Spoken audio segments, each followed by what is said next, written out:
Hickok 45 here. Y'all been asking about the Ruger Security 380. So I got a hold of one and I'm going to shoot it.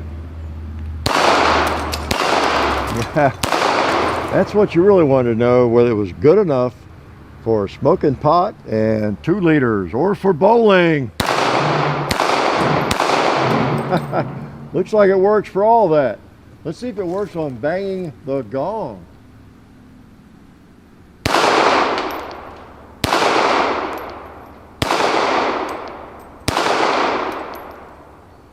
I don't know where that was going. It felt like I was holding right on it, but you never know. Maybe I wasn't. Yeah, this is the Security 380 from Ruger. Looks a lot like the Security 9s, doesn't it? Yes.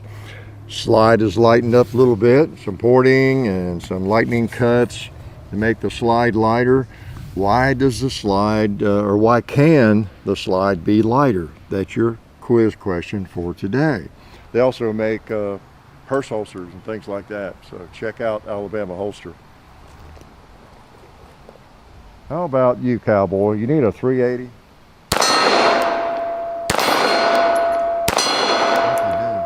So's your bowling friend, bowling ball or bowling pin friend.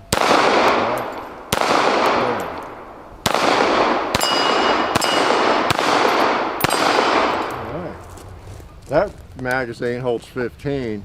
This magazine holds 10, so you get both of those with the firearm. It runs for about $570, I think, MSRP. So I'm not sure what you're going to find one for. Maybe $5.50, $5.25, maybe $2,000. I don't know, but usually you're going to find something a little bit under the MSRP. So why would somebody want a 380 this big? That always becomes the question. And I have to confess, I owned one time. I think it was a Browning BDA, was that it? You know, in 380, which is not anything like this gun necessarily, other than chambering, but just a big old gun for the 380. And as I learned to shoot more, and I shot a lot more, and 9s and 45s and everything else, I just got to where, okay, why do I want a pistol this big? It was like as big as a Glock 26 or something, or bigger, in a small cartridge like this, and eventually traded it off, I guess. But there actually is a market for this firearm. I think the gun manufacturers are discovering that. So what would be the advantage? Well, 380 is no slouch. And speaking of that, I've got some HST. I'll put some kind of carry rounds in here and shoot a few of those. With the ammo today, you know, we always say that, right? That, you know, there's not as much difference as when you're shooting whatever, a Full Metal Jacket or something. But you get a gun that's still very comfortable, compact, subcompact size firearm that is very, very pleasant to shoot. We've seen that with some of the other brands, the EZ guns and that sort of thing, that just you know, the recoil is so slight. There's a split case there on that one. Yeah, a couple of them. Oh, keep an eye on that. Cartridge. So those were definitely out of the Ruger too. Oh, John noticed that. Let's see. I mean, out of this firearm, because this is the only 380 I've been firing, and you know, since I don't know when. So interesting. It is split on. Looks like it's about to be split on both sides. I've never seen that before. So let's keep an eye on some of that brass. But you get a lighter slide, a little bit lighter firearm versus a 9 maybe, in the same, you know, size, compact or whatever.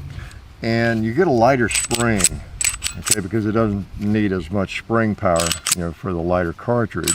So for a lot of people who have difficulty manipulating a semi-automatic pistol because of that hard, you know, slide and everything, tough slide, you know, it might make some sense. It, you know, really does. You're not giving up that much in terms of power. Now this one's definitely clear. The way you break it down, I'm not gonna maybe break it down.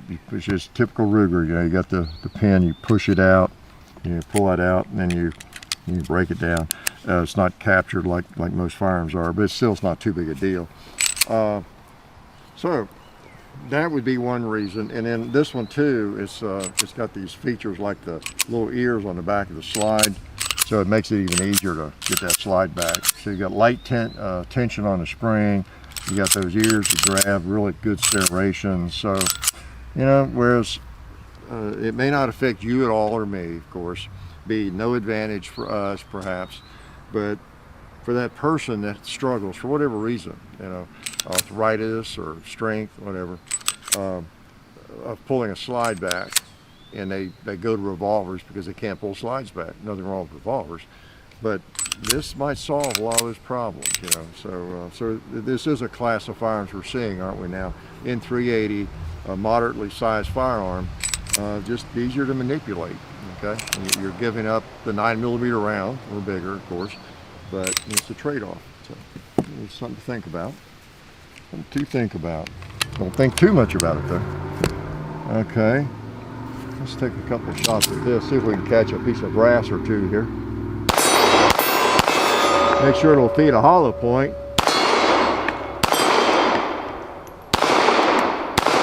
Yeah. How about one of these on the gong? I heard that one. Okay, there's a piece of brass.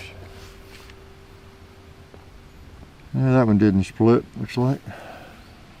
Interesting. All right, so we'll shoot a little more. Let's shoot. I got some normal. So fire some of these. See how it goes. All right, 380. It's not a cartridge I shoot a great deal. It's usually in a pocket-sized pistol if I'm going to. There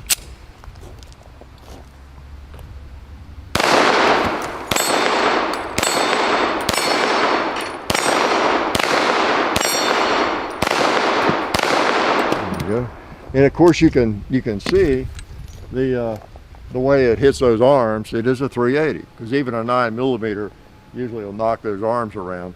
Not with as much authority as a, you know, like a 9 or 45 or something. Now this is a Norma case. I don't see any splits there. These were federal cases, I think. Yeah, FC. So, I don't know. Okay. Some more of that. So, you know, it's 380. That's just the big advantage, and some people would not want to carry a 380.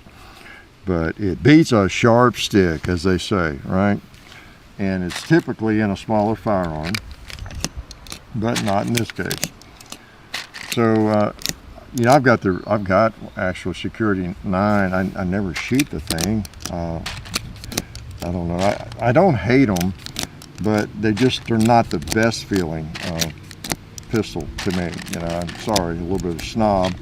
They're okay. They're kind of a budget gun that works, and you know. Now this one has a safety on it. I think you can get it without the thumb safety. And of course you got your fiber optic sight. You got steel sights on them. I have to say that, steel sights, and feels pretty good in the hand. The trigger's not bad. I get a little bit of pinch, but it's not too bad. You know, kind of a typical striker fired. The reset is a little longish, gets a little longish, no doubt about it, but not absolutely horrible. So it's kind of a budget pistol. All right. Which one of these?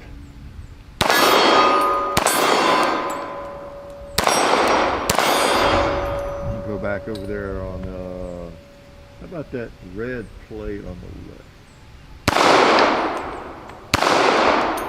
I'm hitting her. I don't know where I'm going. I don't know. I don't know where that one went. So anyway, I just want to make you aware this is out there. Many of you are familiar with a Security 9. You may have one, and you're probably familiar with this. But you know, Security 380, good sized pistol in 380, easy to handle, sweet to shoot. That's the one thing I'll have to say for all of this class of firearms, whether it's a Shields or whatever, the easy versions and 380 and everything.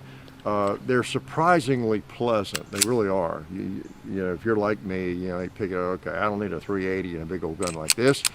But when you get to handling them, and it's slightly refreshing. It's kind of neat. It's like, wow, I'm a lot stronger than I realized I am. That it's because the spring has less tension on it. Maybe the firearm's a little lighter as well. And then, of course, what else is lighter? 3 clues. The recoil. Yeah, the recoil, because it's a 380. So they're just all around a pleasant experience. And if you're okay with the 380 cartridge, you know, there you go. And again, it's more of a budget gun. I don't know about that chamber, if it's a little bit oversized or what in terms of splitting brass, but that's something you'd want to keep an eye on. And I'll shoot it some more with a variety, and maybe we'll do a chapter 2 with it and let you know our finding. Make sure we save all of our brass and some things like that. Shoot some Magnum 380. Is there such a thing? So, Security 380 might be exactly what you're looking for. Life is good. Oh yeah, that's better. This is a great gun for defense. Oh hey, didn't see you guys there. While I've got you here, I want to remind you of our friends over at Talon Grips and Ballistol. Talon Grips makes grips, can you believe it, for all different types of firearms. You can get rough texture or more of a rubberized texture. It just sticks right on there. You know, really affordable, really cool option to improve the grip for your handguns or rifles. So please check them out at talongungrips.com. You'll be glad you did. And also Ballistol. Dad has been using Ballistol for many years. It's a cleaner and a lubricant, and it's non-toxic. It works really great, and we're happy to have them on board since it's been a part of our shooting endeavor for a very long time. So go to ballistol.com, talongungrips.com. And also, while you're out there, I'm juggling all these things here. Also, while you're on the internet, please do check out our other social media like Hickok45 on Facebook. There's also Hickok45 on Twitter, The Real Hickok45 on Instagram. There's a John_Hickok45 on Instagram where I do some things. There's Hickok45.com. You can find us also on Gunstreamer. So check out all that stuff and then watch more videos.